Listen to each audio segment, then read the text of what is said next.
Hey guys, welcome back to my channel. So today is going to be another pregnancy update. So I am currently 24 weeks pregnant. And if you don't know, I do pregnancy updates about every 4 weeks here on this channel. But I actually really update you guys daily because I do vlogs. I'm always, updating on the pregnancy, the bump, all that kind of stuff. Always got the camera out, letting you guys know what's going on. So if you guys want to subscribe, check out the vlogs, all that stuff. I would really appreciate that. So make sure that you do that while you're here. But today's video is just going to be a pregnancy update. So every few weeks I sit down and let you guys know in detail what's going on in the pregnancy. So I'm currently 24 weeks pregnant. Today is, Friday. So I was 24 weeks on Wednesday. So I'm 24 weeks in a couple of days. And so we've hit that big viability milestone, which is super exciting. And yeah, so let's jump into the update. So again, this will be for weeks 20 through 24. So my last update, I believe I had just hit week 20. So the way I've been doing these updates, I just haven't had 21 weeks, 2 days, this happened. There just really haven't been things like that. If you go back and watch the early pregnancy updates, I have mentioned in every update that I've truly had the easiest pregnancy probably ever. And so I don't have I was really sick this day or I was anything like that. I didn't have sickness. Didn't have any of that, but it's been so exciting and so fun. And now we're feeling so much movement. We are seeing movement. We'll talk about that. And we are just overjoyed and feel so blessed to have such a healthy, uncomplicated, just beautiful pregnancy. All pregnancies are, of course, beautiful, but it's just really, really a huge blessing, obviously, to be able to fully enjoy this season of life and feel so great. So anyway, the baby is moving like crazy. He is very, very active. We actually, if you don't know, maybe you're new around here, my husband and I did IVF to conceive our baby. And so with doing IVF, there's actually an increased risk of heart defects. It's not super crazy high or anything, but it is slightly increased. And then I have heard, differing opinions, but the overall consensus is that there is a slight increase of heart defects with IVF babies. So we were referred because I asked my OB if I needed to go see a different, a specialist just to be sure everything was okay and all that kind of stuff. And he said that would be a good idea. So he went ahead and referred us to a specialist in Dallas. They're called an MFM, so maternal fetal medicine doctor. And it was kind of a referral for a fetal echocardiogram, I believe is what they call it, where they basically just really, really, really check the heart. Of course, the heart is checked on the anatomy scan and all that kind of stuff. They make sure, the 4 chambers are there, and the anatomy scan happens at 20 weeks, usually around that time. So we'd already had that scan, and it's actually at that scan that the doctor did say we could go and get that checked, really for peace of mind. So we did go to Dallas at 22 weeks and got his heart checked out. So they did, I have a vlog about that, but they did a whole in detail. They actually, I believe, put it to 3D or 4D on his heart specifically and checked everything really well. So we knew already that he did have the 4 chambers of the heart, that according to the anatomy scan, everything looked perfect. But it was really, really cool at the specialist because he really went in detail about every valve and every part that doctors probably typically think we don't really care about or don't understand, which I may not always understand everything, but I really do enjoy that type of stuff. And maybe some of you are I don't care as long as you just tell me that the baby's fine, but I really do enjoy it. So I was really, really having fun just kind of seeing everything and learning a little bit, and it was really interesting and really, really super nice doctor in Dallas. And so anyway, we did that scan. Everything looked beautiful. They actually did essentially a full anatomy scan again, which was really nice because I was only referred there for the heart, but they looked at everything. And they said that everything looked beautiful, was the word that they used, that the baby looked beautiful, that everything looked great. We got this, some ultrasound pictures, which were really, really good ultrasound pictures. I posted that on Instagram. And so I've just been looking at those all the time and just all of that. So that was at 22 weeks. He actually was weighing in at 1 pound 5 ounces at 22 weeks, which the doctor, the specialist, did say was a little bit on the larger end of things, but not in a negative way. He was very healthy. It was a good thing. But he did say that he would check his weight again He would have my OB check the weight again at about 28 weeks, which I believe they're going to do, you know, just to kind of see how we're doing, because he said at 22 weeks, a bigger baby doesn't necessarily mean that you're going to have a huge baby, like in the end. It just means maybe like things haven't quite leveled out. He's just a little bit ahead at that point. So it's not a bad thing. He's growing on track. He's growing great. And like I said in the vlogs, I would much rather him be a little bit ahead like that than behind. So I was happy to hear that, and got a great report there. The specialist also let me know that I actually have a posterior placenta instead of anterior. So at our OB, we see 2 of them. We go back and forth from 2 OBs in the same office, and that's basically, so when I go into labor, I will have one of them. You know what I mean? They'll already know me. They'll already know my situation. If there's anything special they need to know, anything like that. So anyway, one of my OBs at my office had told me at 16 weeks when we found out the gender that I had an anterior placenta. And so anyway, it was not a big deal, you know, nothing really wrong with that. It's just a placement of the placenta, and sometimes with an anterior placenta, you can actually feel, it takes you longer to feel movement. So anyway, he told me that, and I had started feeling movement really pretty early on. And then by 19 weeks, I was like 100% feeling movement, like, you know, regularly. And that is a little early for somebody typically with an anterior placenta. So I had wondered if I really had one, but I thought, well, I don't know how that would be possible that they're wrong about that, you know? So anyway, I just kind of went with it. It was like, obviously I just feel him. You know, I knew for sure I was feeling him.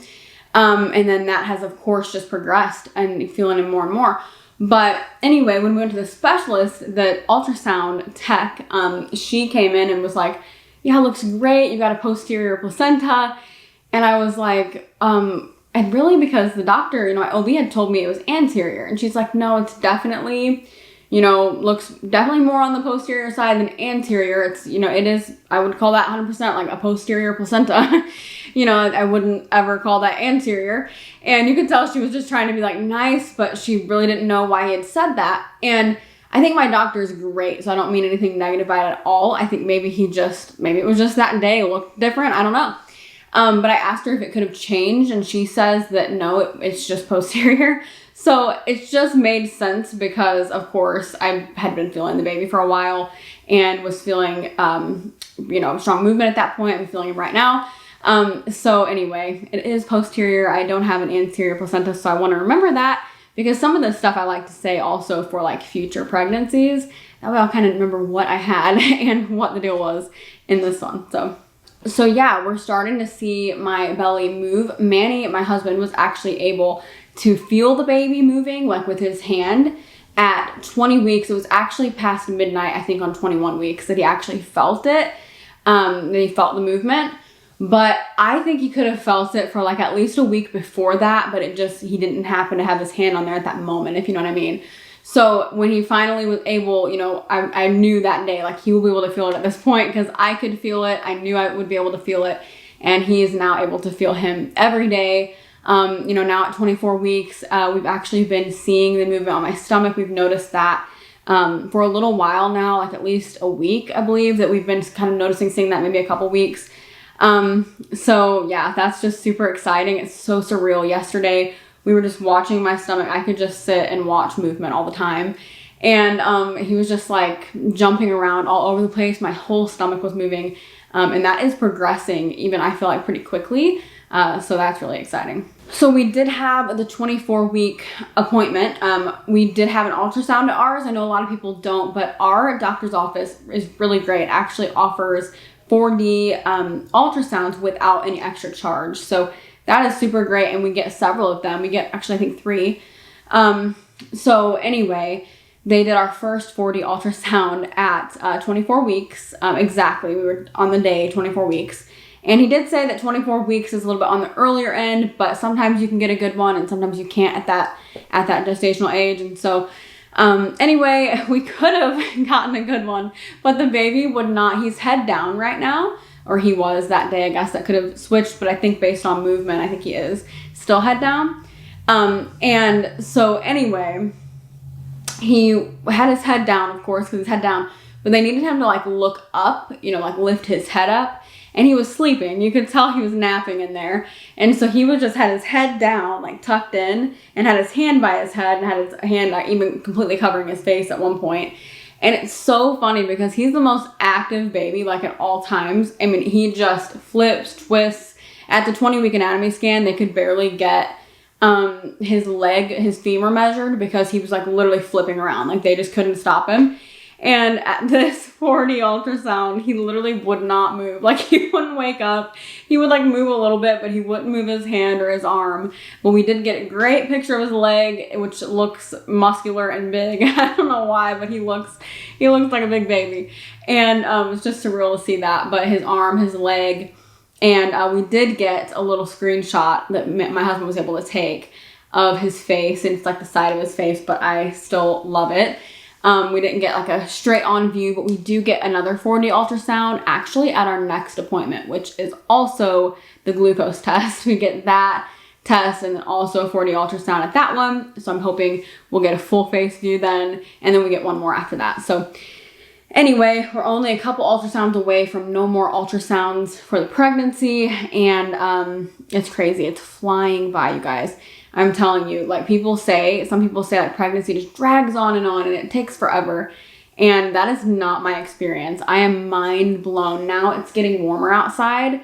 So it's 80 degrees right now here in Texas today. And now that it's getting warmer, I am feeling like this is the season he's going to be born. You know what I mean? Like before it was colder and it was like, oh, in summer, you know, when it's warm out, he's going to be born. When it's hot out, it's going to be real hot. But anyway, it's 80 degrees today, and I'm just thinking, this is the season. Like, this is the weather that he's gonna be born in. It's crazy. So anyway, we're getting close. I already said he was head down at the last appointment, which I know can fluctuate, obviously. So yeah, I'm feeling really great. I am peeing more, which, you know, pregnancy update might be a little TMI mixed in. I am going to the bathroom more often, and that has actually increased, I think, from the beginning of pregnancy for me. But then again, to be honest, before pregnancy, I was a person like I could go forever without going to the bathroom. I don't know if that's good or not, but I really could. So I feel like any little increase is like a difference for me. But anyway, I feel like the past week or so, maybe a little bit more, I have just been like, before I go to sleep at night, I've been averaging 3 times going to the bathroom in order to like be able to sleep. And it's almost like it's not, like when I go to the bathroom, this is very, like, if you don't want to hear this, you can skip, but it's just about pee, right? It's not a big deal. When I go to the bathroom, it's like everything's not getting emptied out. And so I have to go a couple more times. And I know with the pressure and the things, you know, and bladder being so close to everything, that's pretty normal. So that's kind of been my experience there. Still not like going like I know some people do, but it's definitely increased. And so yeah, that's definitely a little symptom that I've been having. But I feel so good, you guys. I don't have like any negative symptoms. I have been noticing that I get full easier than I used to. And I always was like that as well. But now it's like drinking water and eating things and all that gets me so full, and my throat does this like gurgling thing, which it did that before, but now it's like really common, like every time I eat, because it's almost like I'm super, super full. And I know, you know, we're getting to that point where maybe things are shifting and things are being compressed a little more. So probably a little less space. I know a lot of people say they have that issue, not really an issue, but have that symptom, you know, in pregnancy where they just feel pretty full. So I do notice that, and then I am, you know, still, and I know I will be, still getting like shortness. I wouldn't even call it shortness of breath. Like I feel fine. It's just like when I'm talking a lot, like right now, when I preach, because I am also a youth pastor, when I sing, because I'm a worship pastor, when I do things like that require like, you know, excessive air, I do notice that I am more winded than I would have been before pregnancy. So anyway, that's definitely something that I've noticed. But again, I feel so good, and I can't stress that enough. I just feel great. I still work out every day. I take a day off here or there. You know, if I feel like my body needs rest, I give my body rest. But for the most part, I actually haven't felt that way. And I've actually noticed that when I work out, I feel better. Like I feel better than I do on the days that I don't. And I've been incorporating a lot of stretching to my workouts, which I didn't always do. I always needed to because I'm not very flexible at all. But I've kind of gone in phases of going through like doing yoga and stretching and then not doing it for a while. But during pregnancy, I've really wanted to be intentional about stretching. And so every day in the gym, I do, a lot of stretches that are great for opening the hips. That's one of my main focuses right now. And just, back stretches, things that will make me continue feeling good. And I have noticed that it's really helping. Like when I work out, I feel really good. I start on the elliptical. I usually do 10 minutes, 12 minutes, not anything crazy. And then I will do like some light weights and maybe like a YouTube video pregnancy workout, or, add a lot of stretching in and things like that. So I've really been loving to stay moving now that it's warmer out. We've been, starting to go on our walks again. We've only been on one so far, but it rains a lot this time of year. So that's part of the reason. Once we get into the real hot months, it'll slow down with the rain a little. But anyway, so we have been wanting, to incorporate our walks again, which just feels so good to just get some fresh air. And I'm feeling really, really great. My skin is still clear. My husband mentioned today, my skin is still clear. I had like a couple little spots on like my chin, I think recently, but I don't think that they were anything to do with even hormones like I used to get. They were just small and they went right away, and I still just have really clear skin, much clearer than when I'm not pregnant. So I appreciate this baby for that. I know a lot of people say that's a boy symptom, and that their skin went crazy with girls. So we'll see if our next one's a girl, how my skin holds up. But anyway, that's pretty much it. That was just really simple. Again, I feel really good. I have no complaints, no real cravings or anything yet, but I am just really hungry a lot of the time. Even though I get full easily, I still also get hungry easily. So I'm eating a lot. Weight gain. I wanted to say something about that before we wrap it up. So I mentioned in a previous, or maybe a couple previous pregnancy updates, that in the beginning of pregnancy, I was really, really, really slow to gain weight. And one of my doctors had mentioned that, not in a negative way. He said it was fine and it would catch up, which he's right, it is catching up now. I'm still not, I'm definitely not, I'm still on the low end of weight gain, but, it is catching up. So in the first trimester, I didn't gain any, even though I was eating great and I have no sickness or anything. And the second trimester, I really didn't start gaining until I feel like not that long ago. But I think at our 16-week appointment, I'd gained like 6 or 7 pounds. I don't know. I could be wrong about that. But I weighed in at this past one, and I weigh myself usually like daily or every couple days at home just to keep track. And I have gained about 12 pounds since the beginning of pregnancy. So at 24 weeks, I've gained about 12 pounds, which I feel like is pretty good. And it is going up. It's not going down. So I feel good about that. I still feel really good. I have actually weighed a little bit more than this before. So I started at 140 and right now I weigh 152. So I'm very open about weight and stuff. I'm not afraid to share that at all. But yeah, anyway, I feel great. I'm really happy, really excited. Thank you guys for watching this video and for all of the love and support on the pregnancy. We've just been feeling so loved. And so make sure you subscribe while you're here, hit the notification bell, all of that kind of stuff so that you know when I upload videos, because we upload all sorts of things, all kinds of pregnancy stuff, all kinds of IVF content, all kinds of worship pastor content, and beauty and fashion, and just, it's really a lifestyle channel, and just share our lives with you guys. So, okay, I almost forgot. I want to show you guys a belly update. Okay, so let's do that. So this is what we're looking like at 24 weeks and 2 days. Yeah, 2 days. 24 weeks, 2 days. He is getting big. It's very, very firm. It's funny, the tech at the specialist actually mentioned that my stomach is like really tight, and my belly button, that's one thing I want to add in. My belly button has not popped, but it is very stretched. My belly button is like stretched to the max. I've not seen any stretch marks on my stomach yet, I do expect them, to be honest. But I don't mind that at all. I'm actually kind of excited to see stretch marks. Is that weird? Because I just feel like it's just like a badge of I got to carry this baby, you know? Like I just look at it like that, and I love all the changes. But my belly button is like maximum stretched. Like if you feel it, it literally feels like somebody stretched it out. So it's probably gonna pop. That's my prediction. But anyway, just want to give you guys a little belly update before we hop off here. Thank you for watching. I really appreciate it. Remember, you are incredible. Jesus loves you so, so much, and we'll see you in the next one. Bye.